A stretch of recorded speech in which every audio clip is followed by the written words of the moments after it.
Sir 2 दिवसापूर्वी सर्पदंश झालेली महिला आपल्या गुन्ह्यात आली आणि तिची सर्व वृत्तपत्रामध्ये आहे. त्या बाबतीत आपण काय सांगतो? दिनांक 12/2/2026 रोजी संध्याकाळी 7:20 आपल्याकडं भारती नारायण भोईर नावाची मध्यमवयीन स्त्री 45 वर्षाची चिखले गावची ह्या ठिकाणी सर्पदंशासाठी आमच्याकडे ॲडमिट झाली होती. सदर महिलेला सर्पदंश साधारणतः 1 तासापूर्वी झालेला होता. आमच्याकडं ज्यावेळेस पेशंट आला 7:20 त्यावेळेस तात्काळ त्या पेशंटची तपासणी आमचे कर्तव्यावरील जे डॉक्टर आहेत, डॉक्टर एजाज शेख यांनी केली. तर त्याची जे लक्षणं होते पेशंटचे त्यावरून तो कोब्रा बाईट, ज्याला की आम्ही न्यूरोटॉक्सिक स्नेक बाईट म्हणतो, जो मेंदूवर मुख्यत्वे त्याचा अटॅक होत असतो, त्या पॉयझनचा, त्याच्या विषाचा. तर आमच्या डॉक्टरांनी वेळेत पेशंटला प्रोटोकॉलनुसार जी काही औषधी द्यायची, फॉर एक्झाम्पल इंजेक्शन ASV 10 व्हायलचा लोडिंग डोसमध्ये त्यांना सुरुवात केलेली आहे.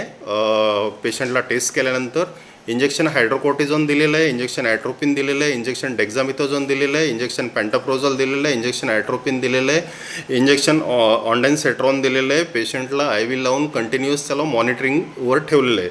पेशंटचा BP त्यावेळेस 180-110 इथपर्यंत वाढलेला होता. ऑक्सिजन सॅच्युरेशन पेशंटचं 94% ह्या ठिकाणी होतं. अशा कंडिशनमध्ये सुद्धा पेशंट एवढा सिरियस असतानासुद्धा आमच्या डॉक्टरांनी आणि कर्तव्यावरील स्टाफने त्यांना परफेक्ट औषधोपचार करून 7:50 पेशंट ह्या ठिकाणाहून संदर्भित केलेलं आहे उल्हासनगर सेंट्रल हॉस्पिटलला. कारण अशा रुग्णांना त्यांचे हृदय बंद पडणे किंवा श्वासोच्छ्वास बंद पडणे ह्या गुंतागुंती पुढे तयार होऊ शकतात.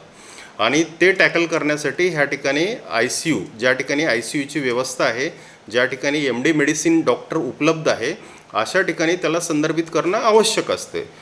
पेशंटला 108 ॲम्ब्युलन्सला कॉल दिल्यानंतर 108 ॲम्ब्युलन्स जागेवर नव्हती. त्यामुळं आम्ही तात्काळ 102 ॲम्ब्युलन्समधून स्वतः ऑन ड्युटी मेडिकल ऑफिसर पेशंटसोबत मुरबाड ग्रामीण रुग्णालयातून उल्हासनगर सेंट्रल हॉस्पिटलपर्यंत पेशंटच्या सोबत गेले. पेशंटचे दुर्दैवाने पेशंट उल्हासनगरला हॉस्पिटलला पोहोचण्याच्या जस्ट काही वेळा अगोदर मृत झाल्याचे आमच्या डॉक्टरांच्या निदर्शनास आले. तरीसुद्धा त्या ठिकाणी कन्फर्मेशन म्हणून उल्हासनगरला त्या ठिकाणी पेशंटला दाखवण्यात आले आणि कॉज ऑफ डेथ कन्फर्म करण्यात आले. असं म्हटलं जातं की हा रुग्ण इथं दगावला आपल्या ग्रामीणमध्ये. हा रुग्ण ह्या ठिकाणी अजिबात दगावलेला नाही आहे. कारण पेशंट 7:20 आलेला आहे आणि 7:50 पेशंटच्या सोबत पेशंटचे नातेवाईक नारायण भोईर हे उपस्थित होते. हे एक्झॅक्टली सांगू शकतील. या उपर आमचा जो कॅझल्टी आहे त्याच्यामध्ये CCTVचं फुटेज वगैरे सगळं उपलब्ध आहे आणि आमचे डॉक्टर स्वतः सोबत गेलेले आहेत ॲम्ब्युलन्समध्ये. त्यामुळे पेशंट इथं मृत असण्याचा विषयच नाही आहे. सर, आपल्या ग्रामीण रुग्णालयात आत्तापर्यंत सर्पदंश असतील किंवा विंचू चावलेला असे अनेक रुग्ण असतील, तर त्यांची संख्या किती आणि ती वाचवण्यात आपलं किती वाचवण्यात यश आलं आणि किती मृत्यू झाले? जर गेल्या वर्षीचं पूर्ण आकडेवारी जर काढली तर साधारणतः 100 ते 125 केसेस ह्या आपल्याला ह्या ठिकाणी सर्पदंशाच्या आढळून येतात. साधारणतः 25 ते 30 केसेस आपल्याला विंचूदंशाच्या आढळून येतात.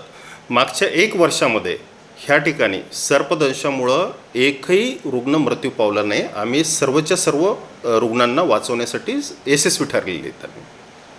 आणि ग्रामीण रुग्णालयात म्हणजे सध्या स्थितीला असं पेशंट आला तर आपला प्राथमिक उपचार आपला काय असतो? आमच्याकडं प्राथमिक उपचाराच्या पुढचे उपचार दिला जातात, जे स्नेक बाईटमध्ये प्रोटोकॉलनुसार आपल्याला सगळ्यात महत्त्वाचं आहे त्याला प्रतिविष देणे आणि तेच लागू होतं विंचूदंशाच्या बाबतीत. हे प्रतिविष आमच्याकडं मुबलक प्रमाणात उपलब्ध आहे. या गोष्टीचा कुठलाच तुटवडा नाही. आणि ह्याच्यासोबत पेशंटला जे सपोर्टिव्ह ट्रीटमेंट लागते ती ट्रीटमेंट हँडल करण्यासाठी आमच्याकडे तज्ज्ञ सक्षम डॉक्टर आहेत, जे की वेल क्वालिफाईड MBBS डॉक्टर आहेत. आमच्याकडचा स्टाफसुद्धा GNM आणि BSc नर्सिंग झालेला आहे. त्यामुळं सर्पदंशाला विशेष असे वेगळे उपचार आहेत अशातली गोष्ट नाही आहे. जे ठरवून दिलेलं आहे त्याच पद्धतीने ट्रीटमेंट केल्या जाते. ह्यामध्ये मृत्यू होण्यासाठी सगळ्यात महत्त्वाचा फॅक्टर आहे साप कोणता होता त्या सापामध्ये 2 प्रकार आहेत, एक न्यूरोटॉक्सिक स्नेक बाईट आणि एक व्हॅस्क्युलोटॉक्सिक स्नेक बाईट. न्यूरोटॉक्सिक स्नेक बाईटमध्ये मृत्यू होण्याचं प्रमाण खूप जास्त आहे. याच्यामध्ये 2 प्रकारचे साप येतात, एक किंग कोब्रा आणि दुसरा आहे क्रेट, कॉमन क्रेट. आणि दुर्दैवानं मुरबाडमध्ये ह्या सापांची संख्या जास्त आहे आणि ह्या सापांच्या चावण्याच्या सवयीसुद्धा विचित्र आहेत. फॉर एक्झाम्पल क्रेट हा साप शक्यतो संध्याकाळी चावत असतो. पेशंटला फारसा त्रास होत नाही, त्यामुळे त्याला सकाळपर्यंत काही लक्षात येत नाही आणि जोपर्यंत पेशंट आमच्याकडे येतो तोपर्यंत उशीर झालेला असतो. कोब्रा व्हाईटमध्ये सुद्धा आपल्याला सुरुवातीच्या पहिल्या 1 तासामध्ये जर पेशंट आमच्याकडे हजर झाला आणि पहिल्या 1 तासामध्ये जर त्याला प्रतिविष देण्यात आलं तर तो पेशंट 100% वाचण्याची शक्यता असतो. ह्या ठिकाणी जेवढं डिले होईल त्या ठिकाणी पेशंट वाचण्याची शक्यता कमी होते. यानंतर तो साप किती वाजता चावला, कोणत्या जागी चावला, सापाने चावण्याच्या अगोदर कुठली शिकार केली होती का, जेणेकरून विषमध्ये शरीरामध्ये एंट्री करण्याचं प्रमाण किती होतं, या बऱ्याचशा गोष्टी या सर्पदंशामुळे जो मृत्यू होतो त्याच्याशी निगडीत आहेत. आपल्या ग्रामीण रुग्णालयात रुग्णांसाठी कोणकोणत्या सुविधा उपलब्ध आहेत आताच्या स्थितीत?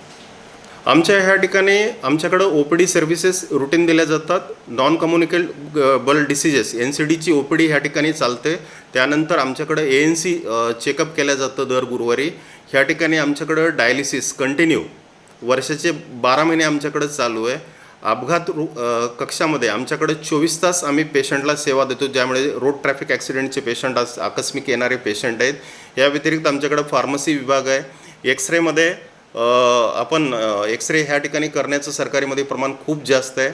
त्या ठिकाणी सोनोग्राफी सुविधा आत्तापर्यंत चालू होती. आता सध्या मशीन नादुरुस्त असल्यामुळे त्याचं काम करणे चालू आहे. या व्यतिरिक्त रुग्णाला लागणाऱ्या सर्व रक्त तपासणी ह्या ठिकाणी आणि ज्या इथं होत नाहीत त्या HLLच्या माध्यमातून बाहेरून पण टोटली निःशुल्क ह्या पेशंटला आम्ही पूर्णपणे प्रदान केल्या जातात.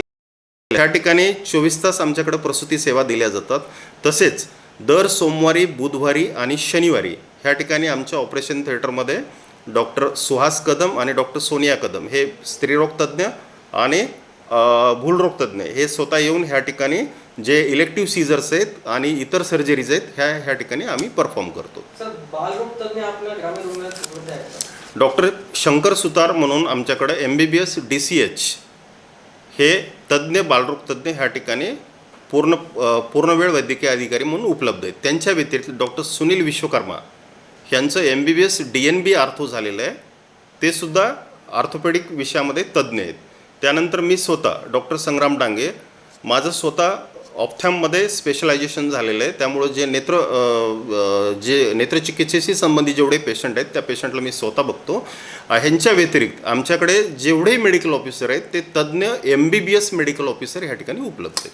सर, रात्री समज एखादा रुग्ण आला आणि त्याला रक्त तपासणी जर करायची झाली तर बाहेरून करायला, तर त्या बाबतीत आपण काय सांगाल? इमर्जन्सी एखादा पेशंट आला, इमर्जन्सी रक्त तपासणी जर एखाद्या रुग्णाला जर बाहेरून करायची वेळ आली तर त्यासाठी आम्ही ह्या ठिकाणी ग्रामीण रुग्णालय मुरबाड आणि बाहेरील एक लॅब मयूर लॅब ह्यांच्यासोबत आमचं MOU झालेलं आहे.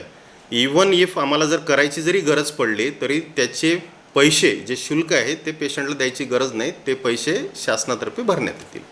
आपल्या कार्यक्रमात आतापर्यंत किती अपंगांना आपण दाखले देत आहोत? ह्या ठिकाणी मी मार्च 2024 रोजी ह्या ठिकाणी रुजू झालो. त्यानंतर 2 महिने सुरुवातीला ह्या ठिकाणी कुठलाच अपंग दाखल्यांचा कॅम्प वगैरे सुरुवात झाली नव्हती. मला बरेचसे जे दिव्यांग लोक आहेत त्यांचे नेते आणि सामाजिक कार्यकर्ते यांनी येऊन रिक्वेस्ट केल्यानंतर आम्ही ह्या ठिकाणी 2 गोष्टीसाठी, म्हणजे एक तर डोळ्याने अपंगत्व आणि हाडांचं अपंगत्व ह्या 2 गोष्टींच्या तपासणी ह्या ठिकाणी सुरू केलेल्या आहेत. आणि ह्या दोन्ही सेवा मी स्वतः आणि डॉक्टर सुनील विश्वकर्मा दर महिन्याच्या 4थ्या गुरुवारी आम्ही ह्या ठिकाणी देत असतो. साधारणतः ह्या ठिकाणी मी जॉईन झाल्यापासून आत्तापर्यंत 300-350 रुग्णांना आम्ही दिव्यांग सर्टिफिकेट प्रदान केलेलं आहे. सर, शेवटचा प्रश्न विचारतो. सध्या आता मुरबाड तालुक्याच्या शहरात सर्दी, खोकला, ताप असे रुग्ण वाढत आहेत आणि बाकीच्या मेडिसिन तर आपल्या दवाखान्यात भेटतात, पण खोकल्याचं औषध हा भेटत नाही. तर त्या बाबतीत आपण काय सांगाल? सध्या जो सर्दी तापाचा आपण जो विषय काढलेला आहे यामागं वातावरणातील बदल कारणीभूत असतो आणि याच्यामध्ये व्हायरल फिवर हा एवढा म्हणजे घाबरून जायसारखा विषय नाही. साधारणतः व्हायरल फिवरमध्ये 4 ते 5 दिवस पेशंटला दुरुस्त व्हायला लागतात. आता राहिला प्रश्न कफ सिरपचा. कफ सिरपच्या बाबतीत बऱ्याचशा कॉन्ट्रोवर्शियल गोष्टी चालू आहेत.